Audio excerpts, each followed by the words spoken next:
News 3 WSIL. Here's what's happening right now. Today we celebrate our national symbol. See what goes into displaying one of the biggest flags in our region. Plus, Caterpillar plans to move its headquarters out of Illinois. We'll tell you what we know so far. And record-breaking temperatures across our region. What you can do to stay safe. News 3 at 5 starts now.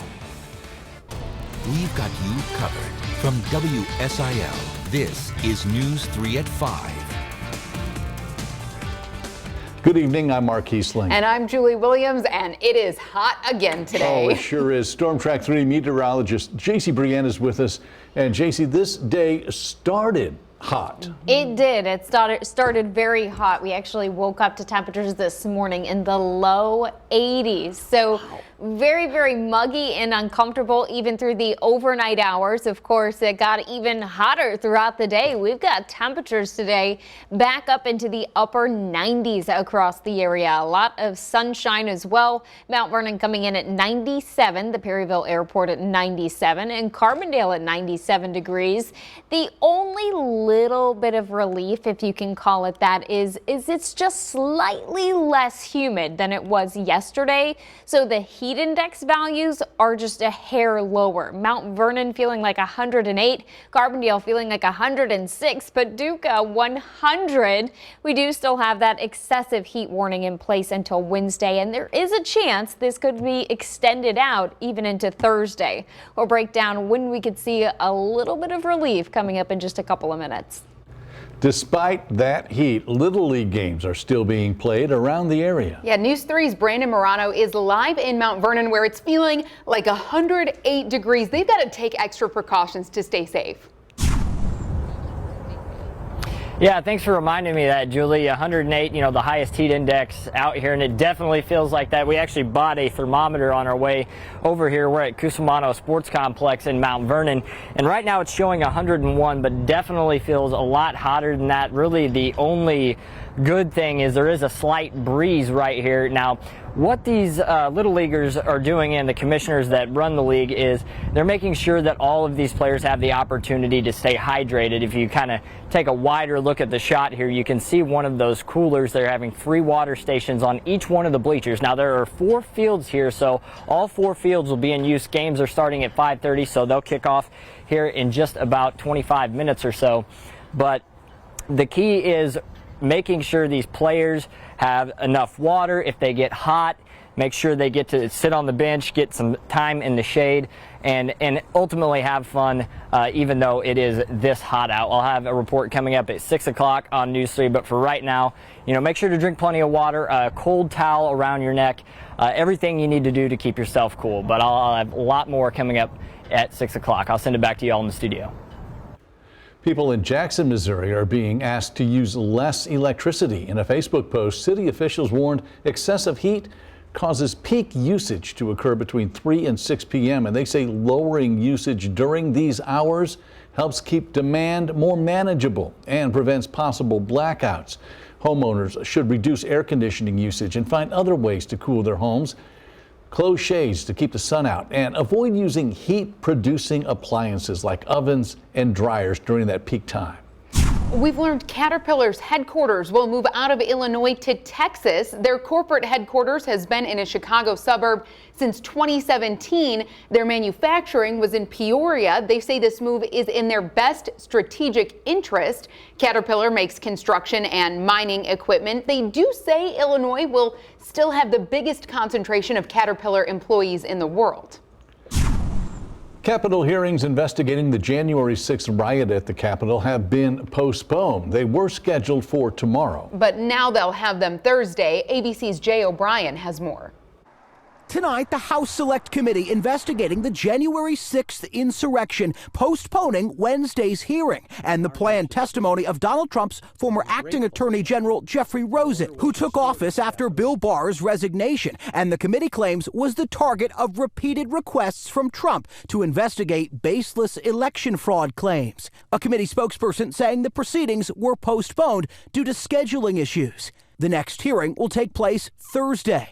The committee promising its presentation will zero in on Trump's alleged attempts to pressure Vice President Mike Pence to block the certification of Joe Biden's Electoral College victory. Pence refused to do so. Well, January 6th was a tragic day, and we were able to complete our duty under the Constitution of the United States of America. In Monday's hearing, the committee playing testimony from 10 top Trump advisors who told the then president his claims of voter fraud were baseless. But Trump rejected their views, choosing to embrace election conspiracy theories pushed by attorneys Sidney Powell and Rudy Giuliani. What they were proposing, I thought was nuts. I thought, boy, if he really believes this stuff, he has, lost contact he's become detached from reality. There's some controversy in the committee after Chair Benny Thompson said the panel won't refer anyone to the Justice Department for criminal prosecution. But a spokesperson and other members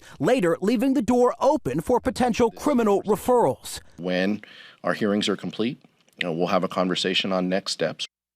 Even without a referral from the committee, the Department of Justice can still bring criminal charges tied to January 6th. Attorney General Merrick Garland says he and his prosecutors have been watching these hearings closely. Jay O'Brien, ABC News, Washington. The U.S. House passed a bill to extend security measures to Supreme Court justices' families. There's unrest over the leaked decision on Roe v. Wade. A man with a gun was outside Justice Kavanaugh's home last week.